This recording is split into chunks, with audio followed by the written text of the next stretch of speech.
નમસ્કાર દર્શક મિત્રો, હું સંદીપ સોની. માલણ તીરેમાં આપનું સ્વાગત છે.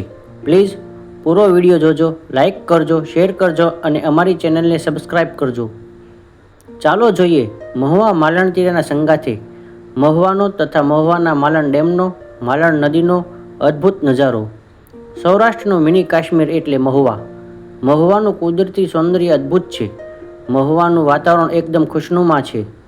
મહુવાની હરિયાળી લીલીછમ વાડીઓ, હવામાં લહેરાતી ઊંચી ઊંચી નાળિયેરીના વૃક્ષો, મહુવાની પ્રખ્યાત જમાદાર કેરીના આંબાના વૃક્ષો, મહુવાના પ્રખ્યાત રામફળના ઝાડ વગેરેની વિવિધ ફળ ફૂલોની વાડીઓ, મેઘરાજાના આગમન સાથે મહુવાની જીવાદોરી સમાન છલકાયેલો માલણ ડેમ તથા માલણ નદીના હિલોળા લેતા પાણી, શ્રી ભવાની માતા મંદિરનો ઘૂઘવતો દરિયા કિનારો, લાઇટ હાઉસ, મનને પ્રફુલ્લિત તથા આનંદ વિભોર કરતા મનમોહક અને આહ્લાદક દ્રશ્યોનો કુદરતી સૌંદર્યથી ભરપૂર નજારો. પરંતુ અફસોસ, આ બધું થોડા વર્ષો માટે, થોડા સમય માટે છે. જો મહુવાની જનતા પર્યાવરણ બચાવવા માટે જાગૃત નહીં થાય તો આવું હતું અમારું મહુવા એમ ખાલી યાદી રહેશે.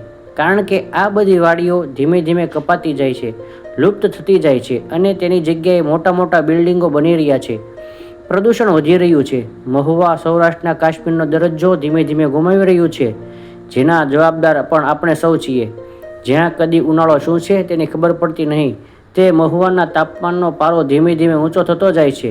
તો ચાલો સૌ મહુવાની જનતા સંકલ્પ કરીએ કે આપણે પાણી બચાવીશું અને વધુમાં વધુ વૃક્ષો વાવીશું અને મહુવાને ફરીથી હરિયાળું, લીલુંછમ અને સૌરાષ્ટ્રના મિની કાશ્મીરનો દરજ્જો યથાવત રહે તે પ્રયાસ કરીશું.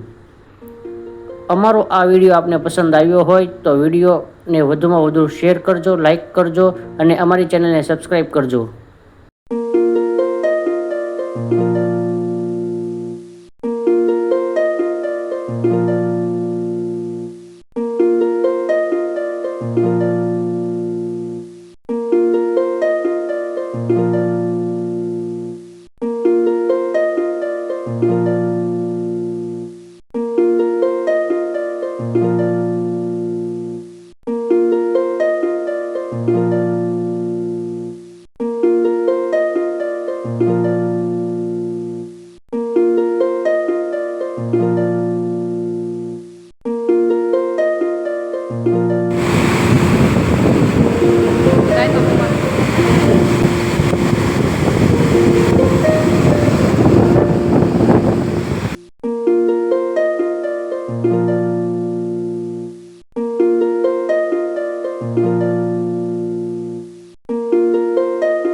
Thank you.